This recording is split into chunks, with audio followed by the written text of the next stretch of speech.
Oscar Man 42, Honorary Oscars, Take Two. Is receiving an honorary Oscar truly something to celebrate? Are these awarded for lifetime achievement, or at least sometimes a consolation prize for being snubbed for a competitive Oscar? I'm Michael, aka Oscar Man, and I'll review some actors who received an honorary Oscar and give my thoughts on whether it was about time, or if perhaps this guy was handed out too soon, or in some cases, for the wrong reason. First, a brief history. The Academy Honorary Award was first established in 1950, replacing the Special Award that was presented to Warner Brothers and Charlie Chaplin at the first Academy Awards ceremony in 1929, and later to Shirley Temple, Judy Garland, and Margaret O'Brien, all who were given miniature statuettes. The Academy's Board of Governors votes on individuals to celebrate motion picture achievements that are not covered by existing Academy Awards. However, prior winners of competitive Oscars are not excluded. Who got the most honorary Oscars? Stay tuned until the end of the video to find out. Hint, it's an actor. But first, let's start with a recent, controversial honoree. I thought long and hard about what I'd say this evening. This, for me, is not just another award. It's a testament to my legacy. This trophy represents my contributions to this medium of film, all that I've given of my mind, body, and spirit as an actress. Angela Bassett earned her second Oscar nomination for her supporting role in 2022's Black Panther, Wakanda Forever. She had been previously nominated as lead actress for her outstanding performance in 1993's What's Love Got to Do with It? God dang. That's what I've been trying to do, right? I mean, but they all sound like the same, you know? What? I ain't hear you. What you say? I ain't hear you. I ain't hear you. What you say? I said, I mean, not exactly, you know? I mean, but you do have your own style. Wrong style, what's wrong? I promise you wouldn't. You know it, please. Angela Bassett was considered a favorite to win for Wakanda Forever, especially after her victories at Critics' Choice and the Golden Globes. However, things took a sharp turn when she lost at SAG to Jamie Lee Curtis for Everything Everywhere All at Once. Many, including myself, simply figured that Curtis won, as she noted in her acceptance speech, because she was a self-proclaimed Nepo baby, whose famous parents, Tony Curtis and Janet Leigh, were popular within the industry, and honoring her was a tribute to them. A nice gesture, I thought, but that is where things would end for her. Wrong. Curtis went on to win the Oscar, shocking many of us, and definitely displeasing a fellow nominee who didn't hide her, let's say, disappointment. The image of an unhappy Angela Bassett, who chose to remain seated while most of the others in the audience gave Jamie Lee Curtis a standing ovation, went viral. And while I felt bad for Bassett, I figured it just wasn't her turn, and that she would be back to claim her Oscar another year, given how extremely gifted an actress she is. Well, the Board of Governors must have felt maybe a twinge of guilt, as, lo and behold, the following year, Angela Bassett was on the list for an honorary Oscar because, quote, across her decades-long career, Angela Bassett has continued to deliver transcendent performances that set new standards in acting, unquote. I don't disagree with that, but I'm going to come right out and say it. I think this was actually a sore loser Oscar that was not necessary and, frankly, somewhat patronizing, especially given the timing of the presentation. Angela Bassett is too good for this token mea culpa. She's not at the end of her film career. Honestly, I didn't think she'd accept it, but she showed up and was gracious and classy. By the way, the honorary Oscars used to be presented on the telecast, but in 2009, the decision was made to bestow those Oscars at a separate Governor's Award event because it was believed they slowed down the broadcast and that audiences weren't all that interested in them. Personally, I think seeing some legends finally get their due would be much more interesting than watching performances of Best Song nominees I've never heard of. But the Academy didn't ask me, so... I finally found peace in the words of the great Benjamin Kulbelski, who is also known as Jack Benny, when he said, as I say to you now, I don't deserve this. But I have arthritis, and I don't deserve that either. Thank you. In the case of Donald Sutherland, who appeared in more than 125 feature films, received his honorary Oscar for, quote, a lifetime of indelible characters rendered with unwavering truthfulness, unquote, was, I believe, most appropriate.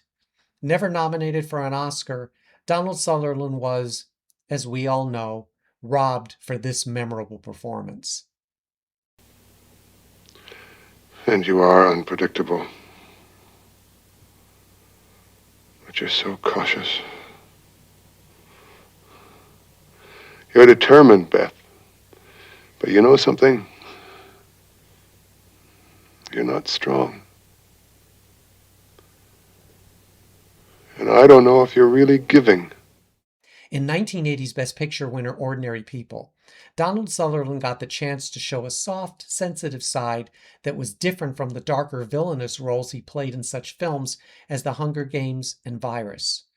Sutherland's breakout success was his portrayal as the glib Hawkeye Pierce in 1970's MASH, followed by Clute, Animal House, and 6 Degrees of Separation.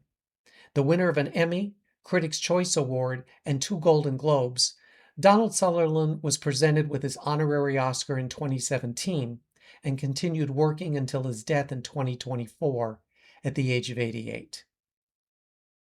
And I feel very emotional, and I feel very grateful, and not least of all that I'm still alive. I mean, after all, some of you are surprised, aren't you? Nevertheless, I am, and I'm here to stay. You better get used to the idea. Thank you very much. One of the biggest shocks in Oscar history was Juliette Binoche winning Best Supporting Actress for 1996's The English Patient. As she and everyone else believed, the winner was going to be Lauren Bacall for The Mirror Has Two Faces. Thank you, Rose. How wonderful to have 2 compassionate daughters. I thought you were going to wear makeup today. I am wearing makeup. Well? Oh my God. What the hell are you wearing? This happens to be an imitation Scozzy. You're the mother of the bride, not the opening act. Fine, I'll go home and change. Oh, stop it. We're late already. The priest is sweating. All celibates sweat, dear. If they didn't, they'd explode. Come on. Winner of the Golden Globe and SAG for her performance as Barbra Streisand's caustic mother, Lauren Bacall came into the Oscar ceremony as a first-time nominee, with a career spanning 50 years in over 30 films, making her a sentimental favorite. I'm not exactly sure why she lost. Well, okay, yeah, she didn't deserve it. Sorry to those who think she did. Even though I expected her to win, there wasn't a doubt in my mind that this was going to be one of those consolation/career Oscars that others before her received. But I gotta say, Bacall handled the loss like a champ. I'm talking to you, Angela. And Juliette Binoche's extremely gracious tribute to the legendary actress was spontaneous and lovely.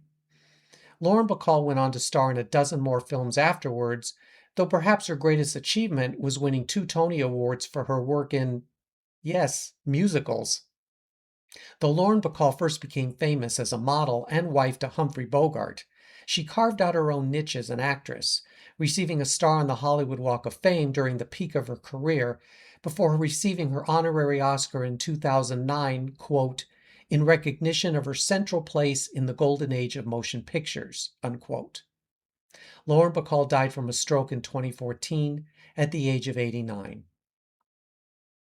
But you cannot be a cinema actor and conduct your career like I've done and not end up in some of the worst movies ever committed to celluloid. But I want to tell you something.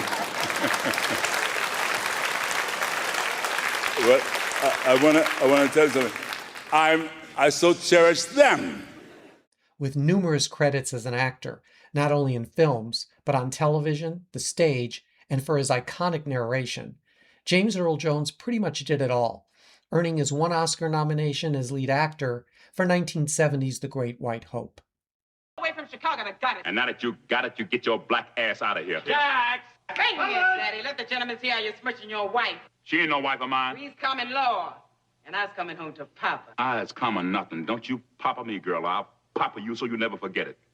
I quit on you when you cleared out of Detroit with Willie the Pimp.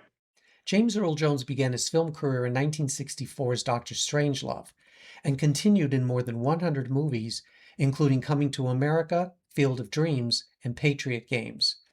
But who doesn't know that he was the voice of Darth Vader in Star Wars, of which he was originally uncredited, and its various incarnations, as well as Mufasa in The Lion King.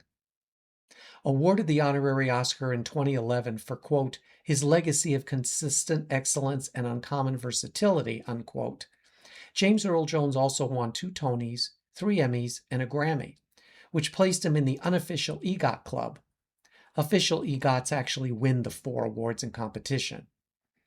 Among his other honorary Oscars were the Kennedy Center Honors, the National Medal of Arts, and the Screen Actors Guild Lifetime Achievement Award. James Earl Jones, a man whose voice was heard as often, if not more, than his image was seen, died from diabetes in 2024 at the age of 93. My whole upbringing was very often from films, sitting in the quiet of the theater and watching the Italians, Miracle in the Milano, Bicycle Thieves, American movies. I cried with Susan Hayward and so many others. I was them as a child. Best known for her work with Swedish filmmaker Ingmar Bergman, Liv Ullmann's 2 Best Actress nominations were for 1972's The Immigrants and 1976's Face to Face. Principen har varit att jag bestämmer mig för att känna så här och så känner jag så här.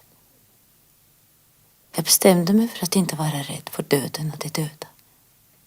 Jag bestämde mig för att bortse från att människor dog varje dag, varje ögonblick. Döden fanns inte längre annat än som ett vagt begrepp. Så var det med den saken. Actually born in Tokyo, Liv Ullmann's film career in America was a mixed bag consisting of such flops as 40 Carats, Lost Horizon, and Zandy's Bride. However, the actress worked steadily through the next 4 decades, even directing herself in 2014's Miss Julie. But it was her performances in such films as Cries and Whispers, Scenes from a Marriage, and Autumn's Sonata where Liv Ullmann was best able to demonstrate her remarkable talents. Her work on Broadway in A Doll's House, Anna Christie, and I Remember Mama brought her additional acclaim. Liv Ullmann's honorary Oscar was awarded to her in 2022 for, quote, her deeply affecting screen portrayals and lifelong commitments to exploring the human condition, unquote. I think presenter John Lithgow said it best. For those few who claim she would never have been called one of our greatest actors without Ingmar Bergman, I would answer Bergman would probably never have been called one of our greatest filmmakers without Liv Ullmann. I just don't know what to say. It's wonderful. I'm so thrilled. I'm ready to do handsprings myself down Madison Avenue. I'm very proud and very grateful. And as for you, Ginger, you've been much too gracious. Remember, I've had a partner. Mr. Stanley Donen, Mr. Kelly's co-director, and I'm the town is accepting the award for him. I'm very sorry Gene can't be here tonight, but I'm happy and proud to accept it for him. Thank you. Fred Astaire and Gene Kelly were the top 2 male stars from the era of musicals in the 1930s, 40s, and 50s. Gene Kelly's Oscar nomination as Best Actor was for 1945's Anchors Aweigh.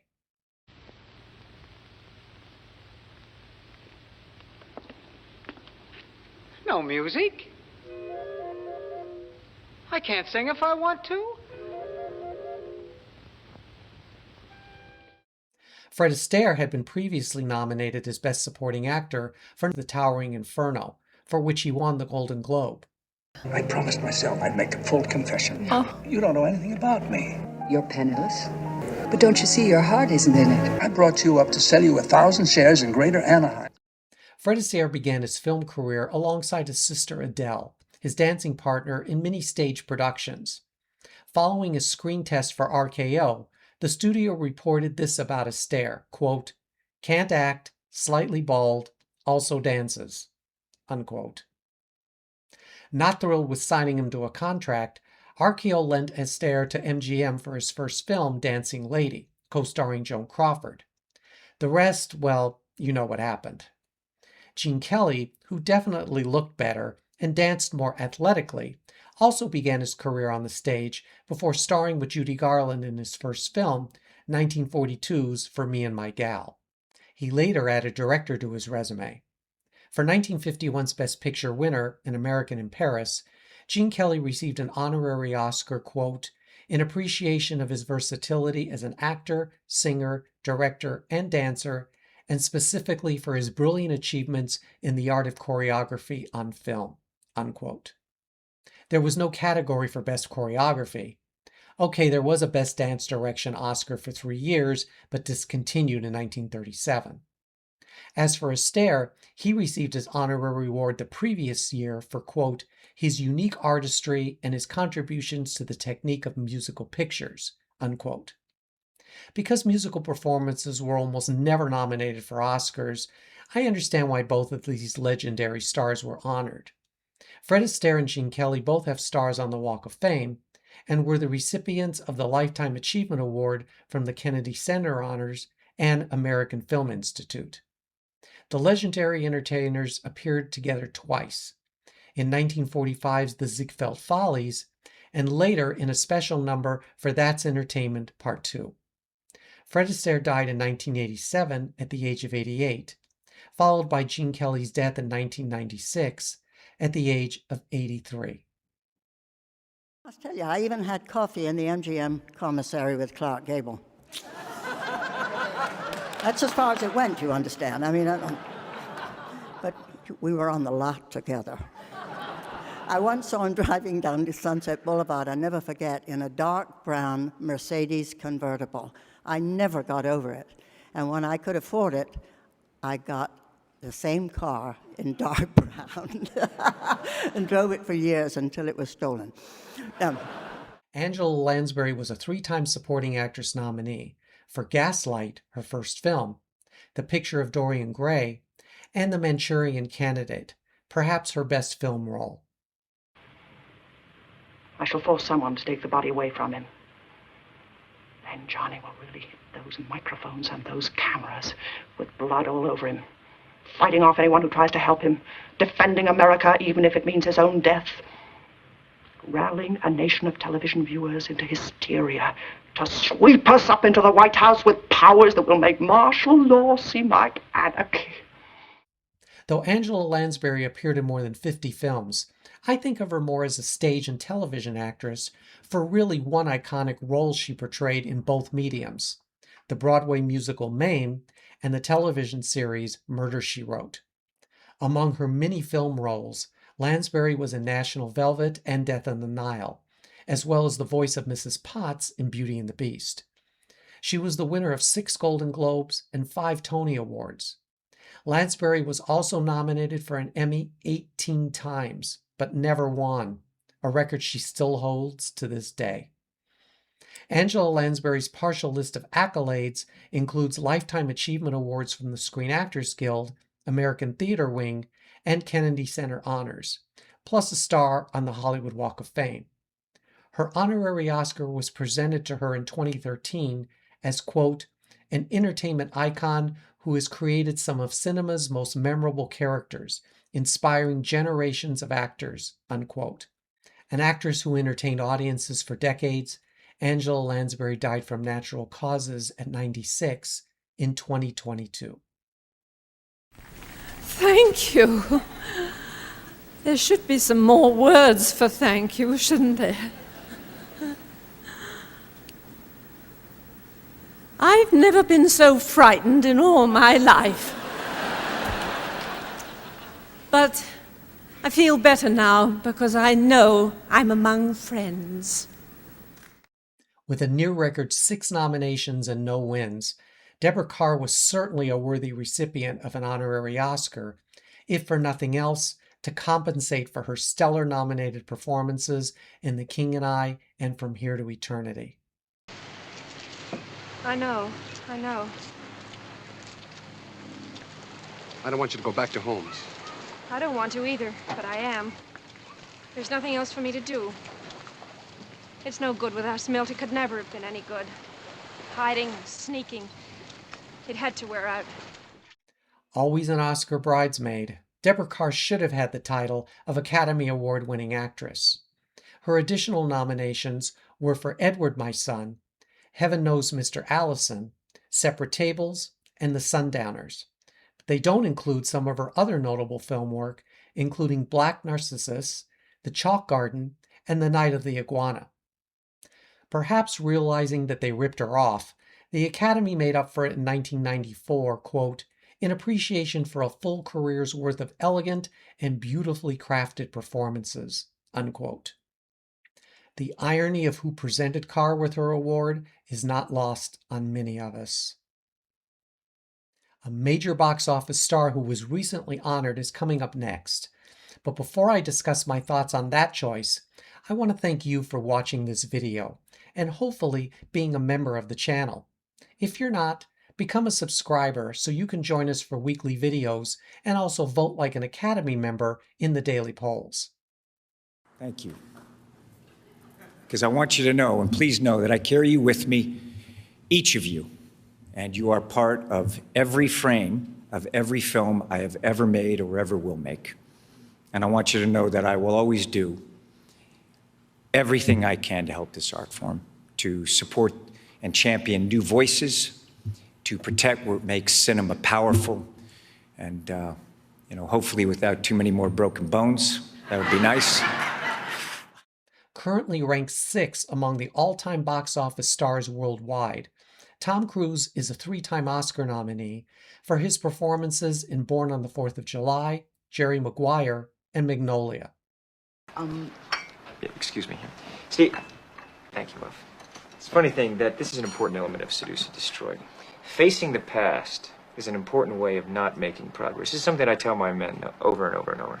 This isn't meant, I try to teach my students to ask, what is it innate of? After his film debut in 1981's Endless Love, Tom Cruise became a bankable movie star with Risky Business. The Mission Impossible series catapulted Cruise into the box office stratosphere, though the actor also found time to make non-popcorn movies such as A Few Good Men, Eyes Wide Shut, and Tropic Thunder. It's not easy to be both a movie star and respected actor. It's typically one or the other. But Tom Cruise garnered respect from his peers and various awards groups, including 3 Golden Globe Awards, while still facing scrutiny for projects that weren't all that successful. The fact that he has remained popular with movie audiences for more than 40 years is a remarkable accomplishment. Cruise is actually a 4-time Oscar nominee, his most recent being as producer for Top Gun Maverick, nominated for Best Picture of 2024. I think Cruise's best shot at an Oscar thus far was for Magnolia, one of his best performances. So I admit to being somewhat surprised and quite puzzled when he was named as one of those chosen this year for an honorary Oscar. At 63, I thought Cruise had more chances to win a competitive award, and he still could. But this one seems too soon. His co-star in The Color of Money, Paul Newman, also got one which I thought was awarded too early. In the following year, he won his first and only competitive Oscar. As for Tom Cruise, he will likely be invited to the 2026 Oscar ceremony, so the Academy can not only acknowledge him before a larger audience, but likely have him present an award. If that happens, my guess is it will be Best Picture. Tom Cruise was awarded for, quote, his incredible commitment to our filmmaking community, to the theatrical experience and to the stunts community, unquote. To me, that says you were a big star in blockbuster action movies. Is that the proper legacy this actor deserves? While I was never what you would call a fan of Tom Cruise, I do think he has done some good work. And I know the conversation will likely include his personal choices, of which I don't support. However, this channel is about the Oscars, so let's try and keep the discussion to his film career. So, what do you think the Academy's criteria should be to award a Lifetime Achievement Oscar to an actor? Should these honors only be given to actors who have retired from films? Is there an age and or point in a career that is too early for this? And who do you think is overdue for one? I look forward to what I'm sure will be an interesting discussion on this special award. And until we meet again, a legendary actor received a special Oscar 4 times, in 1940, 1944, 1951, and 1966 for, quote, his service to the motion picture industry and the Academy, unquote. He also served as Oscar host 19 times, the most of anyone thus far. Here he is accepting his final honorary Oscar. I appreciate this very much, and I shall treasure this, and anybody that wants to look at this can come to my place. It'll be in the shrine. Thank you, all you members of the Academy. Thank you, Jack. You're welcome, Bob. Very well deserved.